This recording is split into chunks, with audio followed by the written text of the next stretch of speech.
తెలంగాణలో 15 ఎంపీ సీట్లు సాధించేందుకు నేతలంతా కలిసి పనిచేయాలన్నారు AICC general secretary KC Venugopal.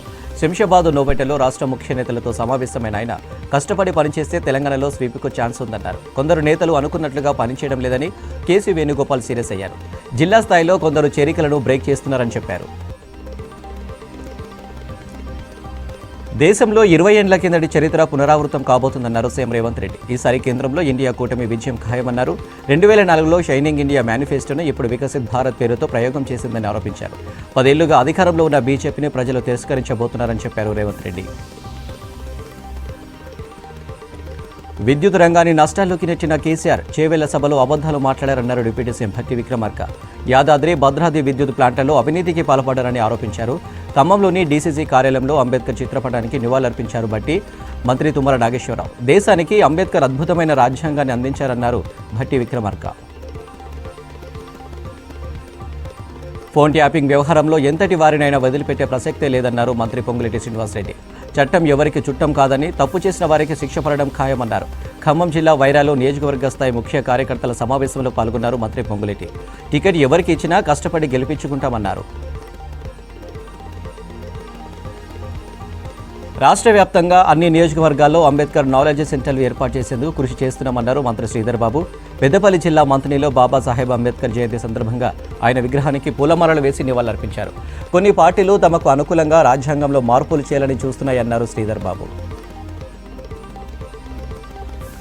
Congress గ్యారంటీల గురించి అడుగుతున్న బీజేపీ నేతలు 10 ఏళ్లలో కేంద్రంలో అధికారంలో ఉండి ఎన్ని హామీలు అమలు చేశారో చెప్పాలన్నారు మంత్రి పొన్నం ప్రభాకర్.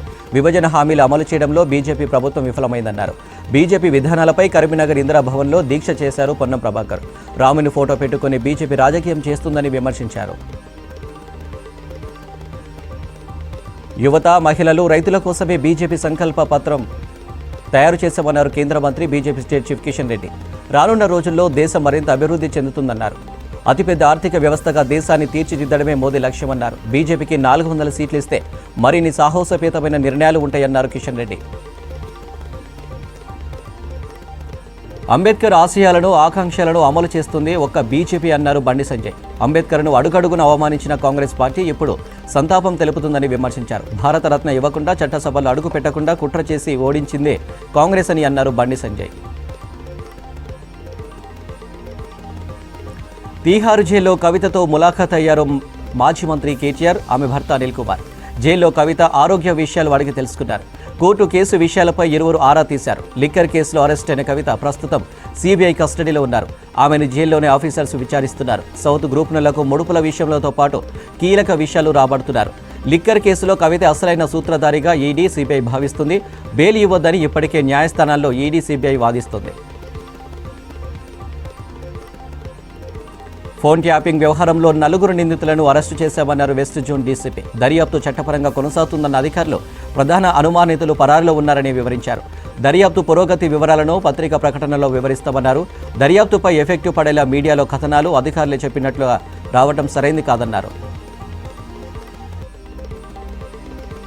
లోక్సభ ఎన్నికల మేనిఫెస్టో విడుదల చేసింది బీజేపీ. ఢిల్లీ బీజేపీ హెడ్ క్వార్టర్లో నిన్న సంకల్ప పత్ర పేరుతో మేనిఫెస్టోను రిలీజ్ చేశారు. ఆ పార్టీ జాతీయ అధ్యక్షుడు జేపీ నడ్డా, ప్రధాని మోదీ, కేంద్ర మంత్రులు.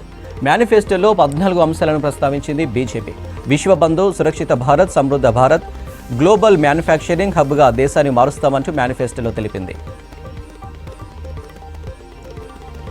బీజేపీ ఎన్నికల మేనిఫెస్టోతో ప్రజలకు ఎలాంటి మేలు జరగదన్నారు ఏఐసీసీ అధ్యక్షుడు మల్లికార్జున ఖర్గే. రైతుల ఆదాయాన్ని రెట్టింపు చేస్తానని 10 ఏళ్లలో ఏం చేశారని ప్రశ్నించారు. కనీస మద్దతు ధర ఇస్తామన్న హామీ ఏమైందన్న మల్లికార్జున ఖర్గే 10 ఏళ్లలో ద్రవ్యోల్బణం, నిరుద్యోగం గురించి మోదీ పట్టించుకోలేదని విమర్శించారు.